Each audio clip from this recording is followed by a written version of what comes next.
Beneath the bustling streets of Chicago, a hidden world exists, a network of over 60 miles of forgotten tunnels dating back to the late 19th and early 20th centuries. This mysterious labyrinth, separate from sewers and passenger subways, once connected many of the city's most prominent buildings. For the better part of a century, much of it has sat in abandonment and disarray. Around the turn of the 20th century, Chicago presented one of the most congested urban spaces in the United States. Chaos might be the most fitting description for the street-level activity. Horse-drawn carts vied for space with streetcars, often gridlocked by pedestrians moving in every direction. In 1892, the city attempted to alleviate the congestion with elevated rapid transport, known locally as the L. However, the structure supporting the new tracks obstructed valuable curb areas crucial for loading cargo. While the elevated trains saved time for commuters on some streets, the guaranteed lane blockages from cargo loading wreaked havoc on the trolley cars navigating the loop. During this period, coal was a primary power source for Chicagoans, and demand was abundant. It's almost ironic to consider that the city, having famously emerged from the ashes of the Great Fire, became covered in ash from its reliance on coal. The delivery of coal significantly contributed to the cargo logistics, impacting the city's quality of life. Wagons not only jammed already overcrowded streets, but also dirtied them further with the removal of coal's byproduct, ash. The Chicago Tribune warned in 1874, "So dense is this volume of smoke that unless there is a brisk, stirring breeze, the whole of it settles down in the central part of the city and leaves its dirty imprint." In 1891, the writer Rudyard Kipling bluntly observed, "Chicago's air is dirt." Newspapers crusaded against the smoke horror, predicting, "The city will shortly be blackened in appearance, new as it is, and grow unhealthier."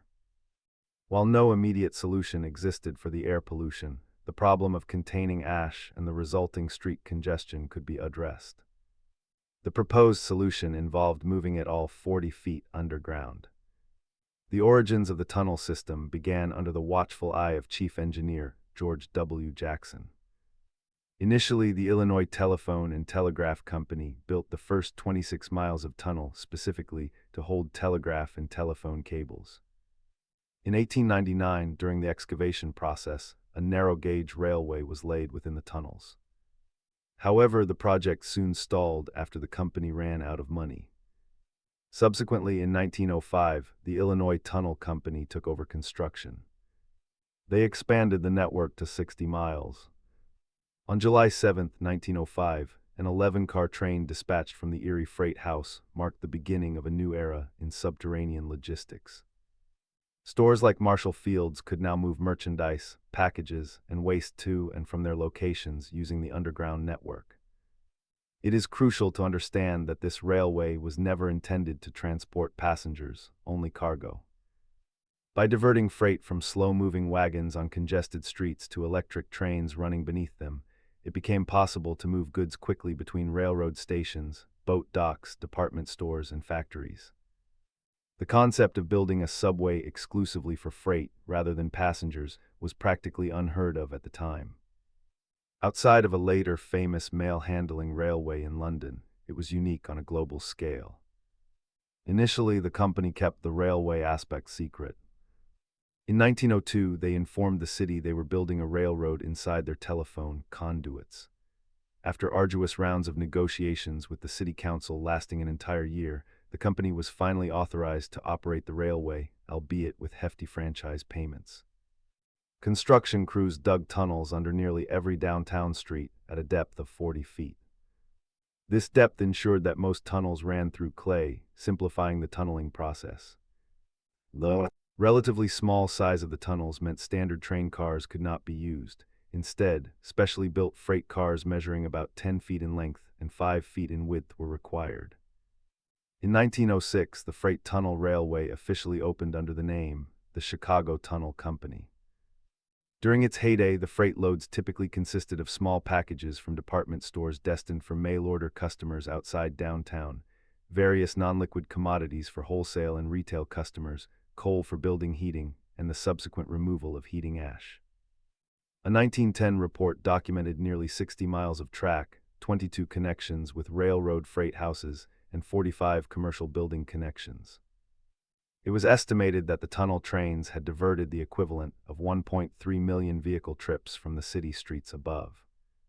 Prominent buildings utilizing the service included the Board of Trade, City Hall, the Merchandise Mart, the Federal Reserve Bank, the Chicago Tribune, the Civic Opera House, the Field Museum, and dozens of others.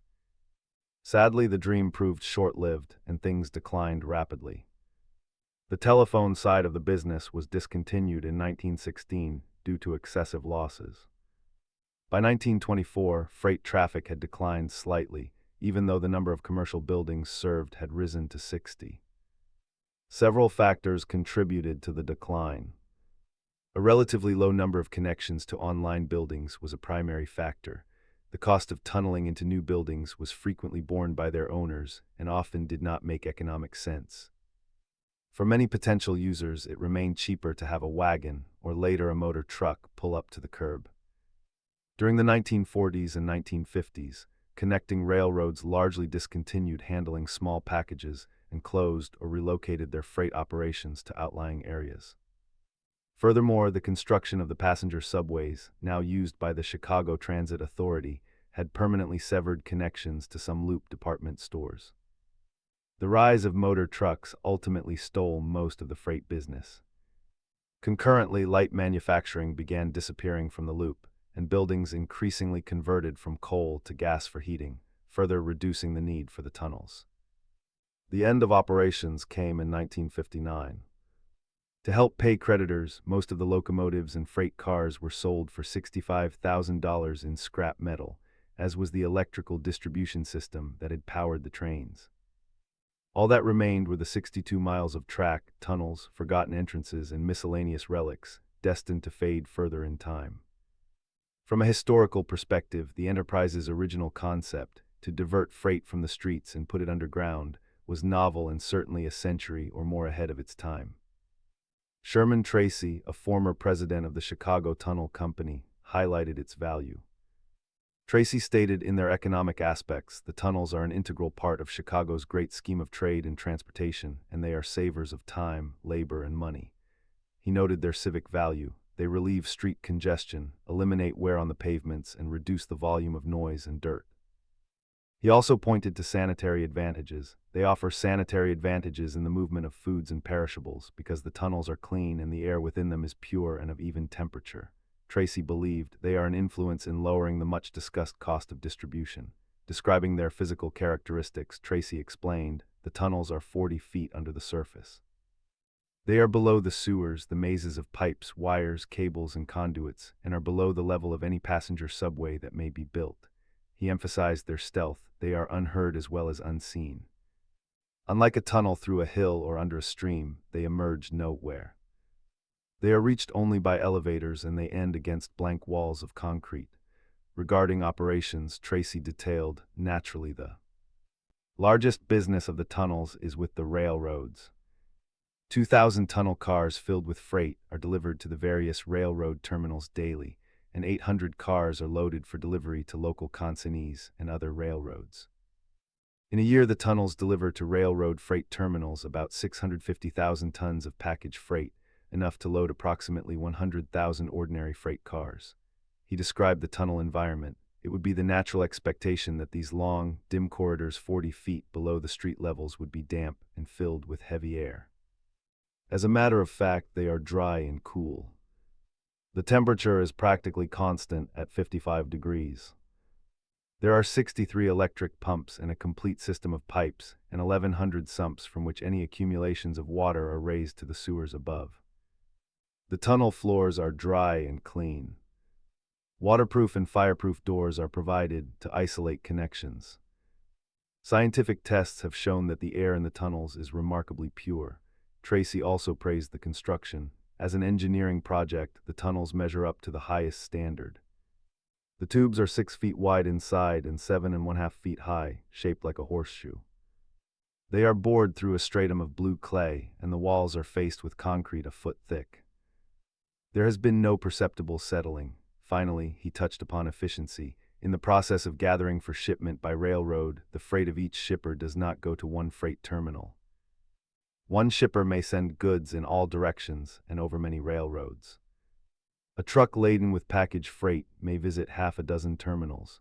Tracy's confident declaration about the safety provided by waterproof doors presents a stark paradox. A failure in that very system would bring the Chicago tunnels dramatically back into the spotlight, resulting in a national emergency. In late 1991, near the Kinzie Street Bridge, workers drove a new set of pilings into the riverbed to prevent barges from bumping the bridge. They inadvertently punctured a tunnel roof below the river. This breach allowed millions of gallons of Chicago River water to eventually gush into the network. The resulting flood had a widespread impact. Many old buildings that had connected to the tunnels decades earlier were inundated. Electricity shorted out across large sections of downtown, and records stored in basements, including those at City Hall, were soaked. The incident ultimately cost roughly $2 billion in damages. The flood offered an imposing demonstration of just how encompassing the entire tunnel complex truly was. It ran under nearly every street from the river south to 16th Street, even extending beneath the Illinois Central Rail Yards, the tracks that run through Grant Park today, as well as venturing north of the river. The risk of flooding was actually well understood by George W. Jackson, the chief engineer who built the system. As early as 1909, Jackson received a patent for a portable bulkhead designed specifically to seal off flooded tunnel sections.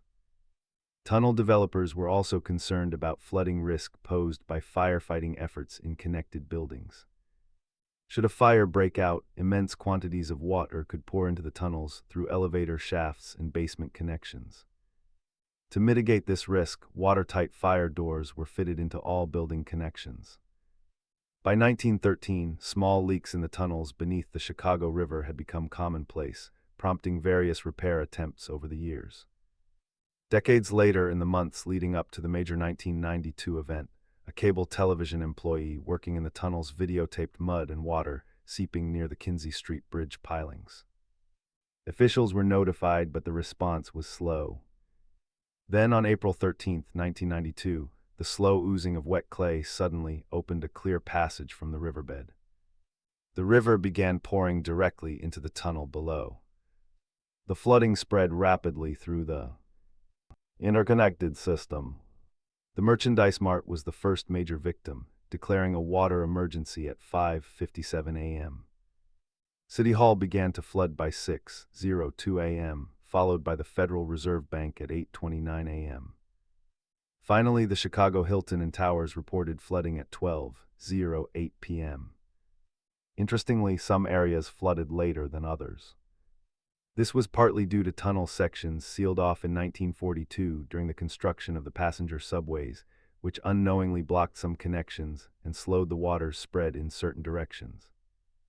The aftermath saw the shutdown of the entire downtown loop area for days, massive economic losses, and protracted insurance battles. Ultimately, the event was legally classified by insurers as a leak rather than a flood, significantly affecting claim payouts. This wasn't the first close call. A 1959 excavation near the river had also punctured the tunnel, though that breach was contained. After the official abandonment in 1959, a few businesses actually continued using sections of the tunnels for specialized purposes. In the mid-1970s, the city began leasing out parts of the tunnel network for utility and communication lines, and these sections are rigorously maintained today. It should be noted that none of the tunnels have been incorporated into Chicago's pedway system, a network of pedestrian walkways which does not extend as far below ground level. Amazingly, the Chicago Tribune continued using the tunnels until 1981 to transport newsprint rolls from their paper warehouse to the Tribune Tower. For a time, the tunnels were popular destinations for urban exploration groups, but after 2001, security tightened significantly. Today, the tunnels are securely sealed, and attempting unauthorized access is highly illegal, carrying severe penalties. A documented instance involved significant fines and community service for individuals caught exploring. Currently, the only people permitted access are authorized construction crews or city officials, primarily entering via access points within Chicago City Hall. While practical from a policing standpoint, This sealed system proves cumbersome when workers need to transport heavy equipment to distant points within the 60-mile maze. Over the decades, physical deterioration has occurred, including cave-ins. Some sections have been deliberately destroyed to make way for new underground construction, creating various dead ends within the network. If you are looking for traces of the tunnel or the tunnel company above ground today, your search will be difficult. Perhaps the most significant remaining visible feature is indirect. Large quantities of blue clay, excavated during tunnel construction, were used to build up formerly low-lying areas along the lakefront. One tangible relic did surface. In 1996, during the rebuilding of the outer drive past the Field Museum, workers uncovered the old Grant Park Disposal Station elevator shaft. Within it, they discovered tunnel engine number 508. While no longer functional, this engine, along with some of its cars, is now preserved and displayed in the collection of the Illinois Railway Museum. Surprisingly, the company's most trafficked points, known as universal stations, public parcel drop-off points for shippers without private tunnel connections, have also all but vanished. An example location at 746 West Jackson Boulevard is now a parking lot. Other former station sites near Erie and Kingsbury Street, a former rail yard, Seneca and North Water Streets, and Canal Street and Roosevelt Road show little trace of their past function. Outside the immediate downtown, a lingering atmosphere of urban industrial decay hints at the fading legacy of the rail era that the tunnels once served. While largely unseen, parts of the Chicago tunnel system continue to serve the city with pragmatic functions, housing vital utility lines. Its century-old story, however, remains largely buried. The Chicago tunnel system, however, might just see a future. Although largely out of sight, it still serves the city, with some pragmatic functions housing essential utilities. With any hope, its unique story, a testament to early 20th century ingenuity and ambition, won't be completely lost to time. To help capture the stories of fading times, such as the one concerning Chicago's Subterranean Railway, support can be offered through various means. Sharing information about historical narratives helps preserve knowledge. Subscribing to channels dedicated to history, like It's History, contributes to ongoing research and storytelling efforts. Further support can often be provided through platforms designed for patrons of creators. Based on the provided context, the narrative has reached its conclusion. There are no further sections outlined to continue the story of the Chicago tunnels.